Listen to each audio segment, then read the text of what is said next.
Merci d'être venu sur cette conférence. Alors je le dis tout de suite parce que j'ai déjà eu 3 fois la question ce matin, parce qu'on me décrit souvent comme un clown agile. Cette conférence, elle n'est pas drôle. Des gens sont venus me voir en disant est-ce qu'on va se marrer? Non, non, pas du tout. Pourquoi? Je vais l'expliquer un petit peu après. Déjà, merci à vous d'être venus. Merci aux orgas, sans qui l'événement n'aurait pas lieu. Et puis merci aux sponsors. Ceux qui ne me connaissent pas, je mets ici ma personal map. Je ne vais pas la décrire en 50 trucs.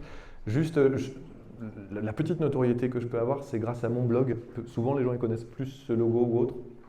Je m'appelle Robin Berrosudreau, et puis il y a maintenant un peu plus de 10 ans, je prends un petit coup de vieux, quand je me suis lancé dans l'agilité, j'ai monté le blog coachagile.com.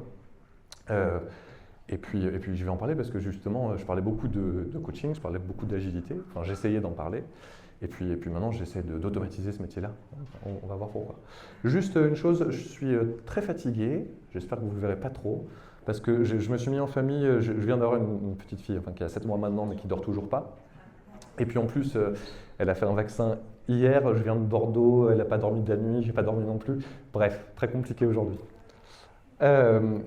Avant de commencer la conf, j'aimerais bien que vous preniez un tout petit temps introspectif pour peut-être noter sur un post-it ou peut-être juste vous noter mentalement une réponse à cette question. C'est qu'est-ce que vous aimeriez automatiser dans votre métier d'agiliste? Que ça soit, est-ce que l'agilité, que ça soit le métier de coach agile, de Scrum Master, de Product Owner, de DevOps, je sais pas, à vous de voir. J'aimerais bien que je vous laisse 30 secondes pour que vous notiez quelque chose dans votre tête, sur votre smartphone ou sur un post-it. 30 secondes, ça va être long, je vais laisser moins. Ok.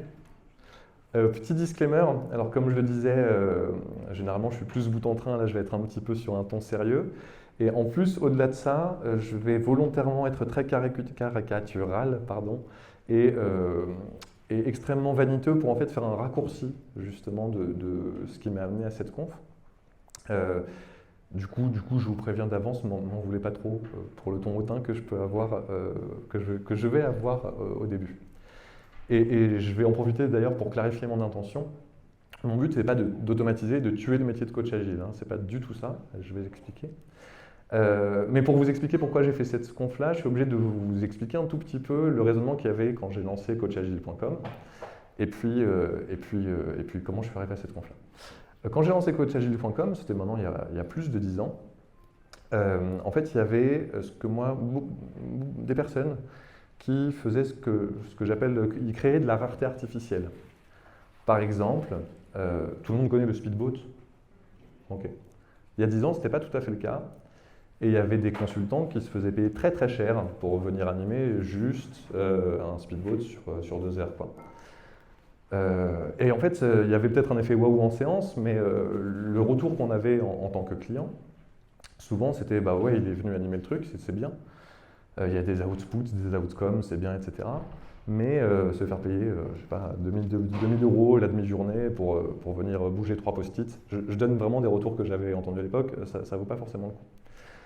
Moi, ça me dérangeait parce que j'étais ultra passionné, je me lançais dans le métier, j'étais vraiment passionné, et puis j'avais l'impression que ça cassait un petit peu justement déjà l'image de ce métier de coach agile que je chérissais du coup à l'époque, passionnément.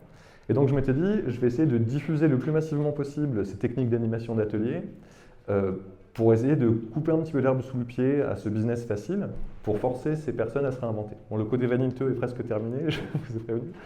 Et puis finalement, ça avait un petit peu bien marché. Et là, sur le côté automatisons le coach agile, c'est un petit peu la même chose. Alors tout à l'heure, j'en parlais à certains dans la salle, c'est une bonne chose, je pense que le métier, parce qu'il y a beaucoup de chemins pour y parvenir au métier de coach agile, et pour plein de raisons, on est de plus en plus nombreux à le faire. Depuis 10 ans, on dit en conf que l'agilité est morte, mais finalement, il y a de plus en plus de coachs agiles.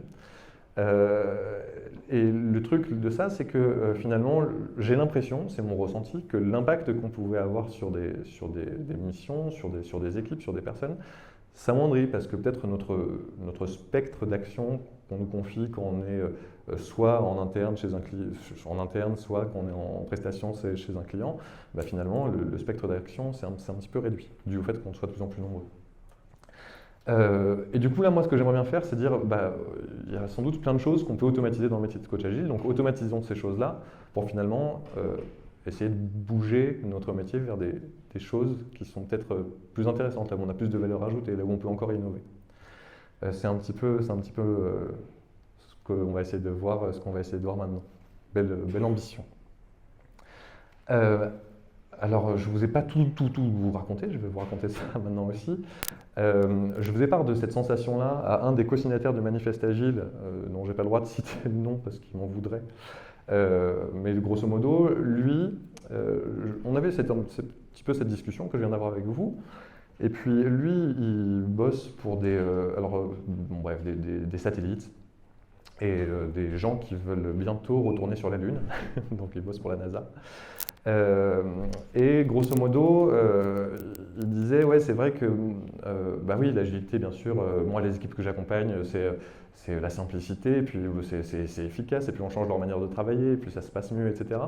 Mais maintenant, je vous raconterai en vite fait la NASA, c'est quand on envoie un vaisseau, vous savez, c'est plus les astronautes qui pilotent les vaisseaux, maintenant c'est tous des ordinateurs qui le font. Puis s'il y a un système embarqué qui bug à je ne sais pas combien de millions de kilomètres de la Terre, il n'y a pas un développeur qui va aller réparer le système embarqué sur le vaisseau qui va vers la Lune. Et du coup, il y a des trucs ultra avancés où il y a du code qui, quand il tombe en erreur, est capable de détecter qu'il tombe en erreur et puis il s'auto-corrige lui-même, etc. Bref, c'est des trucs super avancés.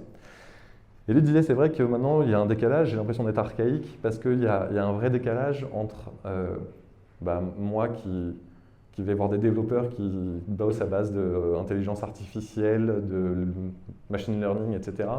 Et moi, j'arrive, encore une fois, je ne suis pas dénigrant, mais je le fais volontairement. J'arrive avec 3 post-it et puis 2 crayons et je leur dis, je vais vous aider à mieux bosser. Et donc, ce coordinateur du Manifeste Agile, il m'a dit, ouais, c'est vrai que ça pourrait être intéressant d'essayer d'automatiser un petit peu des trucs et puis d'essayer de moderniser un petit peu le métier. L'autre chose, c'est aussi que c'est le sens du monde finalement. Alors on peut penser à des métiers simples, par exemple, enfin simples, je suis personne pour dire ça, mais on voit qu'il y a des caissiers, le métier de caissier pourrait être automatisé, mais il y a des métiers de plus en plus complexes, le mot complexe est choisi,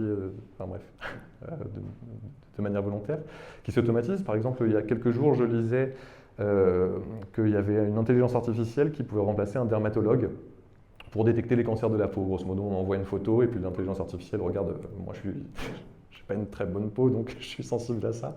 Et l'intelligence artificielle détecte avec une très grande précision s'il y a un cancer qui est en train de se développer, etc. De manière plus précise que les dermatos qui ont été formés 11 ans, il me semble. Donc bref, c'est juste pour dire le métier d'avocat, vous pouvez le trouver, et même le métier de psy est en train de s'automatiser. Il y a des applications que vous pouvez trouver sur vos téléphones portables qui disent que si votre psy manque une séance, l'application est capable de prendre le relais pendant 1 ou 2 séances là-dessus. Donc je me dis, ok, si le métier de psy est en train de s'automatiser, on va voir que le métier de coach agile, c'est pas forcément le métier de coach pro, pas que, mais ou d'ailleurs pas du tout, on va en parler. Mais en tout cas, voilà, même si ça s'automatise, qu'est-ce qu'on peut automatiser dans notre métier? Alors la première chose que j'aimerais bien dire, c'est que automatiser, pour moi, ça ne veut pas forcément dire machiniser. Automatiser, pour moi, c'est prendre conscience qu'on a tous développé des automatismes et quand on en a pris conscience, on peut les coder dans divers dispositifs. Des dispositifs, ça peut être des jeux, on en montrera, ça peut être, bref, je laisse libre cours à votre imagination, je ne veux pas biaiser ce qu'on va voir tout à l'heure. Donc automatiser ne veut pas dire machiniser. Attendez, j'avais une chose que je voulais dire mais qui m'échappe, pardon, c'est la fatigue, ça reviendra sans doute un petit peu après.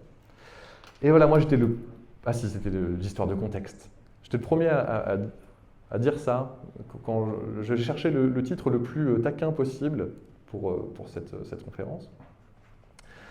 Et d'ailleurs, j'aurais voulu, certains d'entre vous m'ont dit qu'il fallait que je pose la question, alors je vais le faire. C'est qu'est-ce qui vous a donné envie de venir ici? Est-ce que ça vous a, allez, je vais le dire, est-ce que ça vous a emmerdé de voir cette conférence, de voir ce titre de conférence-là? Pourquoi est-ce que vous êtes venu? Est-ce que vous êtes dit merde, ce métier va disparaître, etc. Et moi, je me décrivais souvent comme ça. Très souvent, quand on dit on va automatiser ton métier, je pense que l'avocat, le dermato dont je parlais, se disait mais non, mais c'est impossible, je suis un humain talentueux. Et en fait, je ne répète pas des automatismes de manière inconsciente que j'ai appris. Mais en fait, si, on est tous bourrés d'automatismes. Vous savez, très souvent, la phrase des agilistes, c'est on pose une question, un client pose une question, et puis souvent, on ne peut pas apporter une réponse, on dit ça dépend du contexte, il faut que j'observe le contexte. On reviendra là-dessus, mais en fait, un contexte, on pourrait presque dire que c'est une somme finie ou infinie de variables. Je sais pas, moi, nombre de personnes dans l'équipe, maturité de l'équipe, les outils qu'ils utilisent, etc. Et en fait, quand on observe ces variables, c'est ça qui définit le contexte. Mais si on observe des variables et qu'elles sont mesurables, bah, c'est automatisable. Bref, donc enfin, c'était pour dire, je pense que, encore une fois, automatiser, c'est pas machiniser. Par contre, c'est dire qu'il faut qu'on prenne conscience qu'on a tous développé des automatismes. Je suis le premier à avoir, quel que soit le contexte, fait 2 fois les mêmes choses. Et donc, si on fait 2 fois les mêmes choses, bah, j'ai plus de valeur ajoutée parce que, bref, je peux l'automatiser. Et du coup, passer du temps et d'énergie à faire des choses qui seraient peut-être plus intéressantes. Autre chose, en fait, vous l'avez vu, hein, mais c'est Rémi ici présent qui a eu la gentillesse d'illustrer cette conférence. J'y pense là parce qu'il m'a dit qu'il avait passé des jours et des jours à dessiner Iron Man. C'est aussi l'automatisation, c'est un procédé qui se fait étape par étape. C'est pas demain qu'on va automatiser le métier de coach agile et que je vais donner un bot ou une application à un client en disant bah voilà, vous n'avez plus besoin d'embaucher des coachs agiles.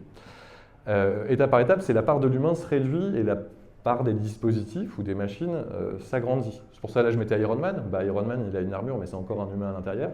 Et puis au fur et à mesure, ça serait pourquoi pas Robocop au milieu. Il y a encore le visage humain, le cerveau humain et puis toute une machine autour. J'aurais pu dire Dark Vador. Et puis à la fin, Terminator. Bon, à la fin, on arrive à un truc automatisé. Mais quel est l'intérêt de faire ça? Attendez, je passe. Allez, pardon.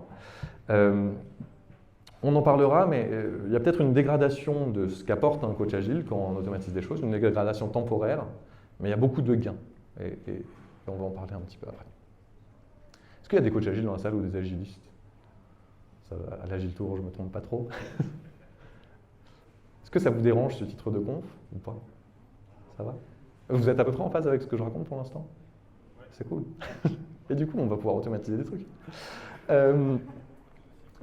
Alors, il y a plein de modèles qui décrivent le modèle de coach agile.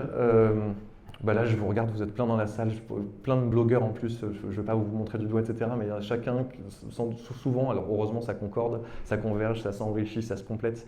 On donne des définitions du métier de coach agile. Cette roue-là, elle a plein de défauts.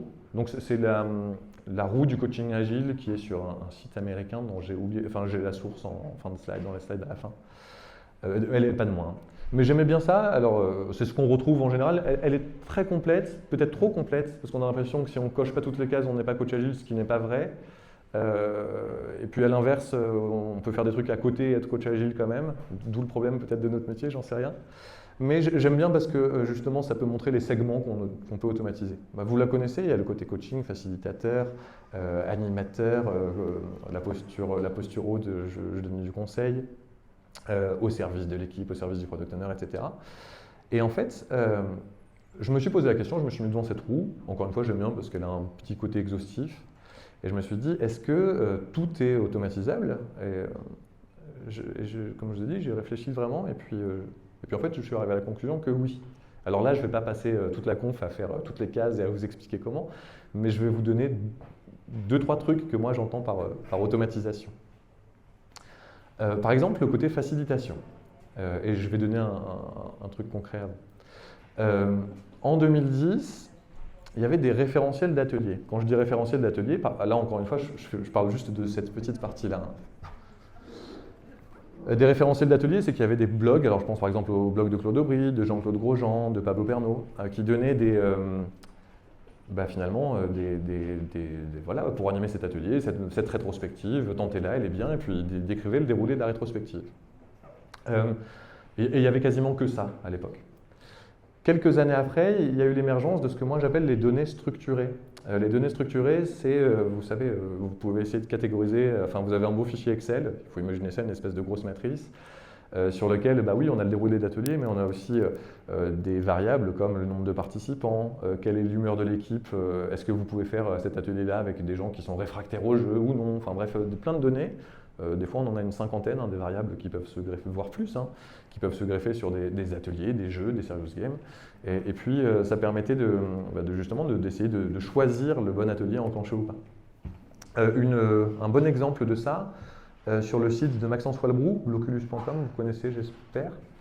il a sorti récemment ce qu'il appelle la malle à pépites, je crois, bref, où justement il y a un espèce de moteur de recherche intelligent, et puis vous marquez votre intention dans le moteur de recherche, donc vous marquez une phrase en français, et ça vous ressort des ateliers que vous pouvez animer. Et ce moteur de recherche intelligent, il existe parce qu'il y a des données structurées qui ont émergé, encore une fois, nombre de participants, durée de l'atelier, enfin bref, je ne vais pas toutes les citer. Et tout récemment, alors il y a quelqu'un qui s'appelle Alexandre Kouache, que vous suivez peut-être sur les réseaux aussi, qui a lancé la mouvance Open Serious Game. Et c'est un truc qui marche plutôt pas mal. Et il a, lui, fait des générateurs d'ateliers, et franchement, ça marche plutôt pas mal. Je ne me souviens plus du nom. Workshop Design Card, je crois que ça s'appelle. Vous le verrez, c'est un outil, encore une fois c'est un outil, hein. Alors là c'est des cartes, mais des cartes c'est juste qu'il n'a pas eu le temps de faire une application qui affiche les cartes elles-mêmes, et vous verrez que vous-même vous allez utiliser ça, comme je vous ai dit, ces cartes, et ça va vous générer un atelier qui a un objectif précis qu'il faut dire en début d'atelier, etc. Workshop Design Card, je vous recommande de le tester, c'est un truc vraiment vraiment fort. Et donc voilà, j'allais dire, mine de rien, on le voit un petit peu là, on passe des données aux données structurées, au générateur d'ateliers. Le métier de la facilitation s'automatise de plus en plus. Ça, c'est ce que je vous ai dit un petit peu tout à l'heure sur le côté facilitation. Souvent, par exemple, on dit, j'ai des personnes réfractaires à ça, et ils me disent mais non, mais c'est pas automatisable, moi je suis un super animateur, j'arrive à voir l'humeur de l'équipe parce que je ne vais pas faire tel icebreaker s'il y a des gens qui sont réfractaires à ça. Attention, je pense que toutes les variables qui sont là, et on aurait pu en lister plein, tout ce qui crée un contexte est observable et mesurable. Alors si je veux être tatillon, je ne sais pas quel... Attendez, je regarde juste le timing que j'ai pour ne pas déborder, parce que je peux parler longtemps. Vous savez, on parle du domaine, si je parle de Cunevin, je ne suis pas le plus grand spécialiste qui est assis là, qui le connaît, mais on parle du simple, compliqué, complexe. On pourrait dire que cette somme de variables dans le monde du complexe, finalement, c'est un nombre de variables infini. Mais maintenant, trouvez-moi un facilitateur qui observe un nombre infini de variables en session pour ajuster au mieux sa facilitation d'atelier. Je pense que ça n'existe pas. Donc j'allais dire, tous aussi talentueux sommes-nous. Quand on facilite un bel atelier, par exemple, on va observer, allez, je sais pas, 3, 4, 10, 15 variables, des fois de manière inconsciente, hein, justement. Et c'est pour ça, si c'est inconscient, on peut l'automatiser. Je vais marquer humeur de l'équipe, pratique, localisation, outils, taille de la salle, j'en sais rien. Et en fonction de ce qu'on a dans les mains, on va animer quelque chose. Encore une fois, pourquoi est-ce que j'insiste sur ça? C'est parce que qui dit variable, observable, mesurable, dit on peut automatiser.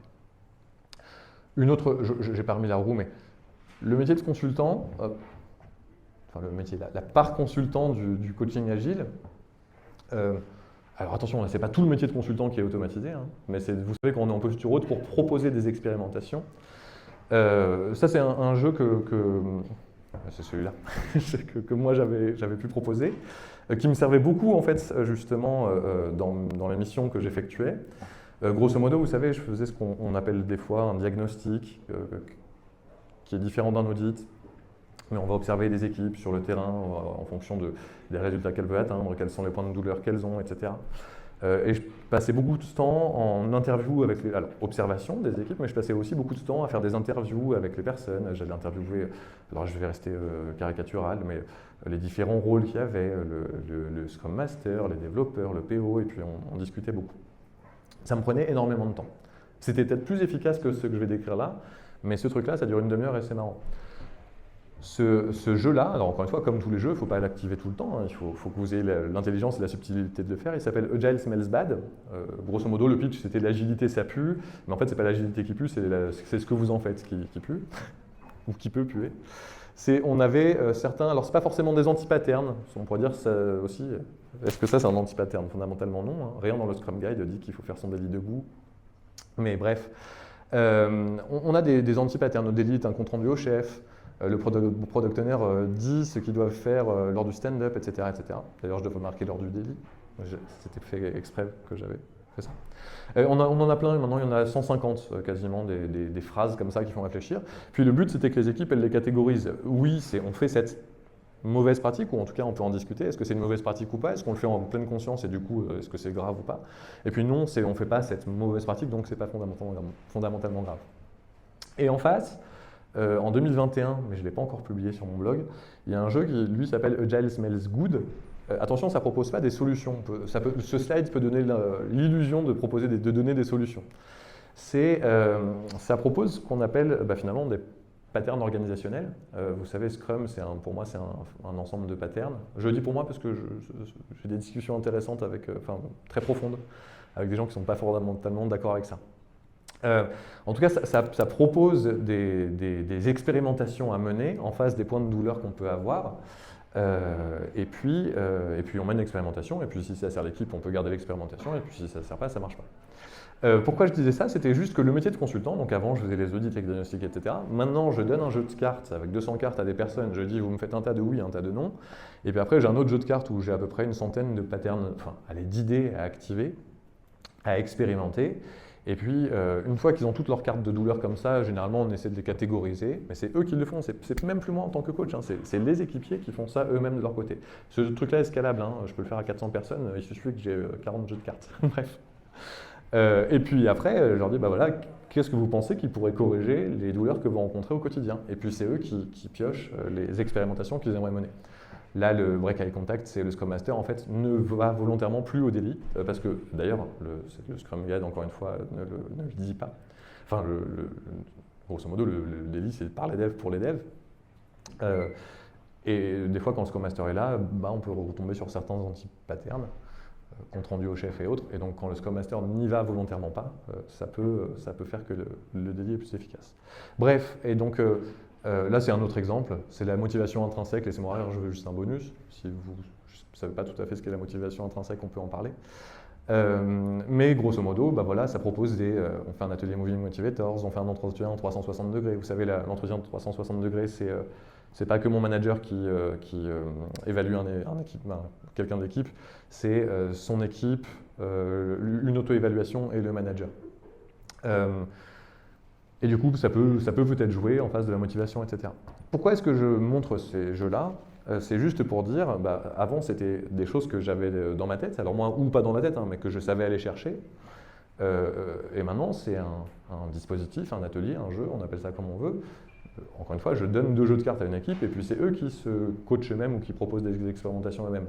Moi, j'interviens plus. Alors, c'est pas encore une machine, quoique ça, on peut le mettre dans un site web ou autre, dans une appli, et ça peut marcher. Donc c'est juste pour dire, le métier de consultant agile, vous savez, prendre une posture haute et puis proposer des expérimentations en face de points de douleur. Cette case-là, attendez, je ne sais pas si je l'ai remis après, voilà. Cette case-là, pour moi, alors là j'ai proposé une idée, mais on peut complètement la cocher et dire qu'elle est complètement automatisable. Je ne vais pas faire, vu le temps, je regarde juste. Ça va. C'est large. Je ne vais pas le faire pour toutes les cases, parce que l'idée c'est que, je blablate encore un peu, mais que vous le fassiez vous. Je n'ai pas forcément tout le matériel, mais bon, bref, je vais vous dire comment. Mais je suis convaincu, encore une fois, qu'on peut tout cocher. Et même la chose la plus difficile pour moi, c'est vous savez, la part de coaching pro qu'il peut y avoir dans le coaching agile. Je me suis dit pendant longtemps que c'était pas automatisable, jusqu'à ce que je tombe sur cet article même les psys sont automatisables. Alors attention, coach pro, c'est pas forcément psy. Mais je me suis dit, ok, du coup, il y a sans doute un truc à creuser. Pour tout vous dire, j'ai pris ces consultants et facilitations un peu par facilité, parce que ça se présente relativement vite, mais j'ai fait le travail de cocher toutes ces cases de cette roue, et je crois y être arrivé en entier. Mais je vais bientôt vous donner la main. Je vais juste parler encore sur 2-3 slides, et puis après, je vous le ferai travailler un petit peu. Il y a plusieurs choses là-dessus. Il y a des limites techniques. Alors tout à l'heure, je parlais du simple, compliqué, complexe. Très souvent, on m'a opposé l'argument du « on ne peut pas automatiser des choses dans un monde complexe ». Ça vous parle quand je vous parle du monde complexe? Ok. Olivier, tu me reprendras, mais j'allais dire monde complexe sans… allez, je vais le simplifier en disant sans causalité. 2 fois le même effet, pas forcément 2 fois le même résultat sur un système. Je suis presque bon? Je suis presque bon. Ça va. Et en fait, j'aimerais répondre à ceux qui… ma réponse toute faite, je suis très punchline, quand je suis fatigué, je donne des punchlines comme ça. C'est du coup, jette ton téléphone portable ou jette ton ordinateur. Le téléphone portable que vous avez, c'est un bel exemple d'automatisation dans un monde complexe. On est dans un monde complexe, tout le monde le dit, le monde VUCA, volatile, incertain, complexe et ambigu. Et on a un téléphone portable qui nous aide à naviguer dans ce monde-là. Euh, donc, il y a aussi... Attendez, je vais l'afficher parce que je l'ai casé juste avant la conf. Jette ton téléphone portable. Et il y a aussi des limites, des limites éthiques. Et ça, je vous laisse libre de votre propre jugement, bien sûr. Je n'ai pas de réponse à ça. C'est finalement, si on parle à des machines, si on utilise des jeux, si en tout cas on ne parle plus à une personne en tant que telle, parce qu'on a, je sais pas moi, une panoplie d'ateliers à disposition qui nous sont poussés de manière intelligente par un algorithme ou autre, est-ce que c'est vraiment éthique? Là-dessus, j'allais dire, ouais, il ne faut pas forcément écouter la machine. Hein. Si vous avez votre GPS qui se gourre et qui vous dit de prendre à droite et que vous êtes sûr que c'est à gauche, vous n'êtes pas obligé d'écouter la machine. Mais c'est vrai qu'il y a cette question d'éthique qui se pose sur est-ce qu'il faut vraiment tout automatiser? Est-ce que c'est une bonne chose? J'ai vu un article, le métier d'avocat est en train d'être automatisé aussi, parce que, grosso modo, la loi est bien définie et qu'en face d'un problème, des robots sont capables d'aller chercher tous les articles de loi qui vont étayer l'argumentaire de l'avocat. Et donc le métier de l'avocat est en train de s'automatiser. Mais est-ce que c'est une bonne chose? C'est bien d'avoir des bonnes plaidoiries, c'est bien d'avoir, bref, des fois de ne pas écouter la loi. J'allais juste, avant de basculer là-dessus, attendez, je me perds dans mes idées. Non, ça va. Je voulais juste basculer là. Donc je vous laisse sur cette question-là.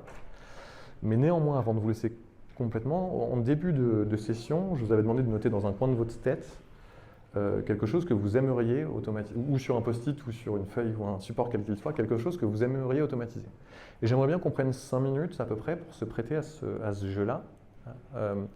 C'est-à-dire se mettre en binôme si c'est possible. Encore une fois, je vous laisse vous auto-organiser. Est-ce que l'auto-organisation est automatique? Non. Bref.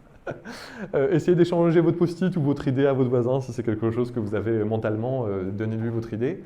Et j'aimerais bien que vous preniez, je vais lancer un timer de 4-5 minutes. Et dans 4-5 minutes, que vous puissiez, dans 3 minutes, que vous puissiez échanger vos idées en disant, bah voilà, ton idée que tu aimerais bien automatiser, voilà moi ce que je te propose. Ça vous va de prendre ce petit temps introspectif? Prenons-le. Désolé, il n'y a pas de table, je n'ai pas distribué de post-it, mais je vous laisse 3 minutes d'exercice si ça vous va. Et après, on continue.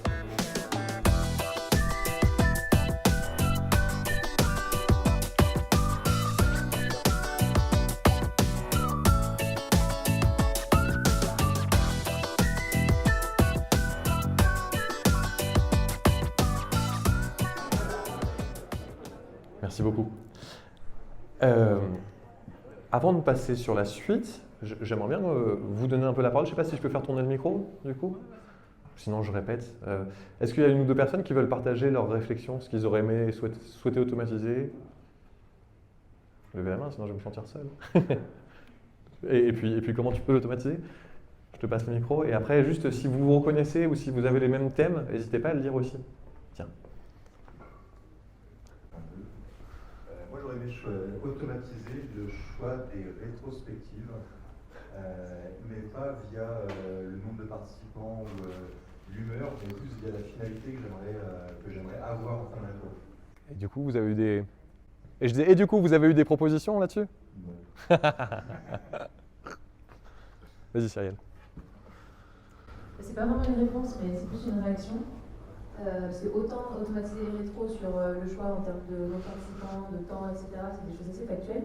Par contre, le résultat à atteindre, moi, ce qui m'embête, c'est que du coup, en tant que facilitateur, on va mettre une intention et orienter l'équipe. Et du coup, pour moi, c'est pas le rôle du facilitateur ou de la facilitatrice que de mettre une intention. C'est à l'équipe vraiment d'amener son résultat. Ah, tu veux ouvrir un débat? On va partir sur un autre sujet. Je reprends le micro parce que sinon, c'est parti pour 3 heures. Il y a eu un autre sujet qui a émergé, que vous voulez partager? T'as dit? Non? Oui. Je savais que j'avais entendu un truc. Je cherche un outil pour automatiser avec les personnalités qu'on a dans une équipe. C'est un truc ultra intéressant.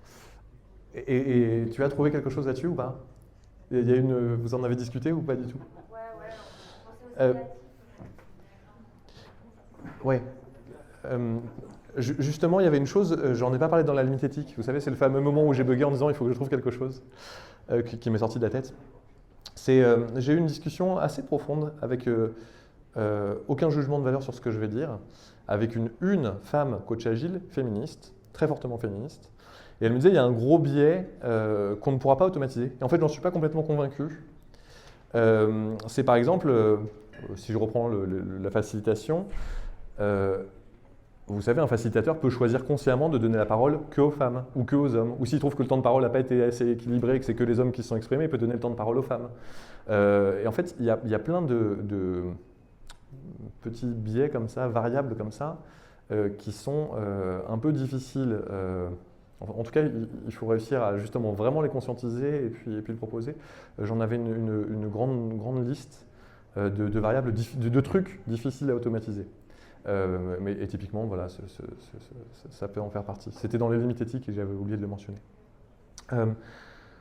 Je voulais juste faire un petit débrief de cette session ou de la journée d'aujourd'hui. On vous a distribué des jeux de cartes, normalement par groupe de 5-6.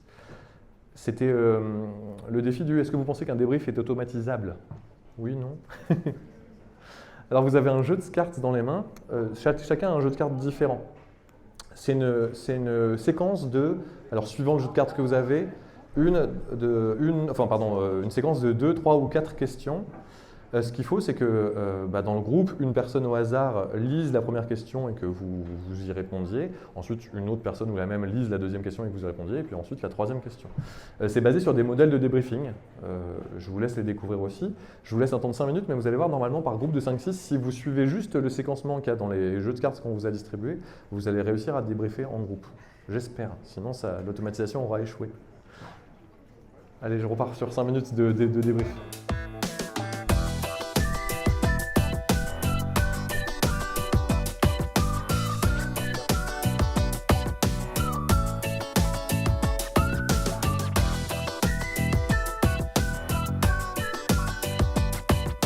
Ok, la séance de débriefing automatique est terminée.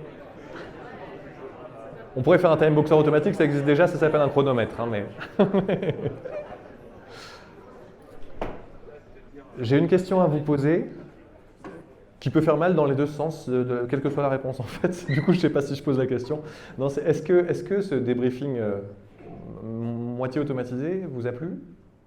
C'était bien, c'était riche. Est-ce que c'était tellement inférieur au débriefing que vous pouvez vivre quand il y a un coach qui vous pose des questions?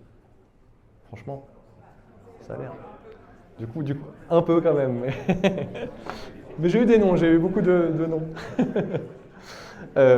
Du coup, là c'est sur des cartes encore une fois, mais on est d'accord qu'un robot peut me lire la séquence de questions. Hein. Donc ça, on met un robot ou pas derrière, on met des gens qui se donnent des cartes, c'est un peu pareil. Pour moi, le débriefing peut être automatisé. Je voulais juste rajouter une dernière chose sur cette session. Le seul dessin qui n'est pas de Rémi. Mais c'est effectivement... cette réflexion-là, je pense aussi qu'on dit beaucoup que l'agilité est morte, etc. Alors attention, on dit Dieu est mort et il y a toujours des croyants. Hein. Mais finalement, je pense qu'on en est vraiment sur le côté, la late majority. Maintenant, ça fait des années qu'on dit ça. Quand j'ai commencé ce métier, on disait déjà qu'on était dans la majorité tardive de l'adoption de l'agilité. Et ça fait des années que moi, je vais accompagner des nouveaux clients et parfois grands comptes qui n'ont jamais expérimenté ça. Néanmoins, je pense qu'il y a quand même de plus en plus de monde qui, bon an, mal an, avec succès, avec bien fait, mal fait, je suis personne encore une fois pour juger, ont expérimenté les approches agiles. Et puis l'état d'esprit agile, et puis voilà, ça se décale quand même, et donc notre métier évolue quand même. Encore une fois, l'intention de cette conf, c'est pas du tout de dire tuons le métier, c'est vraiment de dire allons là où on est nécessaire, et puis là où on peut finalement innover. Et dès que vous avez fait une chose plus de 2 fois, quel que soit le contexte, normalement c'est automatisable dans un jeu, dans un dispositif, dans ce que vous avez là. Voilà, c'était un petit peu tout. Merci et bisous. Est-ce qu'il y a des petites questions à poser? Merci.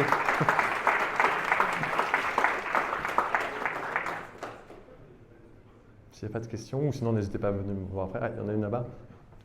Je t'apporte le micro où tu es. Et puis après, je me tais. Hop là. Alors, c'est pas dans une question qu'une remarque en fait, que ta conférence a pénétré en moi. Je me suis dit, la notion d'automatisation que moi j'ai, c'est plutôt de se dire j'ai envie d'enlever les trucs qui m'emmerdent. Ouais. Voilà. Et en gros, c'est là où je ne suis pas tout à fait d'accord avec ce que tu as pu dire, c'est que pour moi, tout n'est pas automatisable parce que j'ai pas envie de tout automatiser. Il y a des trucs que j'ai envie de garder. Ouais. Et en gros, moi je t'ai dit, en gros, le point que moi j'avais envie d'enlever, par exemple, d'automatiser, c'est les questions qu'on pose à Jira. Parce que j'aime pas Jira et ça me fait chier. Donc globalement, et je trouve que c'est pas mon boulot. Donc globalement, ça, je pourrais très bien l'automatiser et je vois même comment le faire, j'ai pas de souci là-dessus. Mais typiquement le débrief, moi j'adore faire les débriefs, on voit les gens échanger, machin, etc. Donc j'ai absolument pas envie d'automatiser ce truc-là. Ouais. Et c'est là en fait où pour moi l'automatisation elle doit servir effectivement les gens qui sont nos clients, mais aussi elle doit servir nous. Et c'est-à-dire qu'à un moment donné, il y a des choses, même si c'est automatisable des rétros, il y a des générateurs de rétros, moi j'aime bien encore aller gratter sur internet, trouver des bouts, les mettre ensemble, et me dire ah, tiens ça a marché, etc. Et en fait, à un moment donné, c'est cette énergie-là qui fait dire est-ce que, on fait ce métier de coach parce qu'on veut du contact humain. L'automatisation, ça va enlever une partie de ce contact humain. Est-ce que j'ai envie? Et oui, il y a des endroits où j'ai envie, j'irai, pleinement envie. Mais il y a d'autres choses, c'est la magie de notre métier, si on l'enlève, il n'y a plus d'intérêt. Pas de réponse fondamentale parce que je te rejoins pas mal là-dessus. Je ne sais pas si vous avez tout entendu, mais oui, c'était sur est-ce qu'on on peut tout automatiser, mais est-ce qu'il faut tout automatiser? J'allais dire, c'est comme rire de tout, bref. Là-dessus, comme je suis très fatigué, je suis très taquin et j'ai une punchline qui me vient, mais on dit souvent, tu sais, l'humain au centre. Et j'ai plein de coachs agiles qui sont venus me dire mais non, il ne faut pas parler de l'automatisation de coach agile, on ne peut pas tout automatiser, etc. Je disais faites attention parce que là tu es en train de me dire c'est le coach agile au centre. Mais je ne dis pas que c'est ce que tu as dit toi, hein, mais là c'est ça, donc il y a ce côté effectivement ça. Et juste une dernière petite chose, ça c'est pour répondre sur le côté automatisation. J'en ai parlé tout à l'heure au café là. Automatiser aussi pourquoi encore une fois, je disais, il y a peut-être une petite dégradation temporaire. Dans tous les métiers qui s'automatisent, il y a toujours une dégradation temporaire. Et puis après, ça redevient aussi bien que si c'était un humain qui le faisait. C'est au prix de... vous savez, nos métiers, nos expertises sont très chères. Si on automatise aussi, on peut le diffuser. Moi, mon rêve, ça serait... tout à l'heure, je parlais de Philippe Etchebest et de son restaurant. La métaphore, parce que j'aimerais bien écrire un article dessus et je pense qu'il y a une grosse métaphore entre les restaurants, les commandes, etc. Finalement, c'est du Kanban. Enfin bref, avec un backlog, toutes les commandes, et puis en plus on est sur du flux tiré. Bref, il y a toute une super métaphore à faire entre Kanban et le restaurant. Vous avez peut-être déjà pensé à ou pas. Bref, c'est un truc sympa. Et pourquoi je disais Philippe Etchebest? C'est parce que je suis bordelais, il habite à Bordeaux et en plus son bureau est en dessous de notre agence. Et du coup, je le croise de temps en temps et j'aimerais bien faire un article là-dessus. Bref, je pensais à ça. Et je me disais, là, on intervient dans les métiers de l'IT. Encore une fois, alors, on ne parle pas de Lean, etc. Mais j'allais dire, oui, l'agilité, c'est pour le logiciel, le Lean, c'est pour l'industrie. Mais si demain, on fait ça, peut-être que ça va permettre de complètement péter les coûts de nos expertises parce qu'on l'automatise, donc c'est pas cher. Et peut-être qu'on peut avoir un restaurant qui fonctionnera en Kanban et qui sollicite un coach agile automatique qui peut se payer parce qu'il n'aurait pas pu se payer et pas y faire appel si c'était un consultant classique. Donc ça permet aussi une transmission et une diffusion qui ne serait pas possible, à mon sens, sans ça. Voilà, je vous laisse là-dessus et c'est fini. Merci beaucoup. J'ai une question, mais je vais la poser à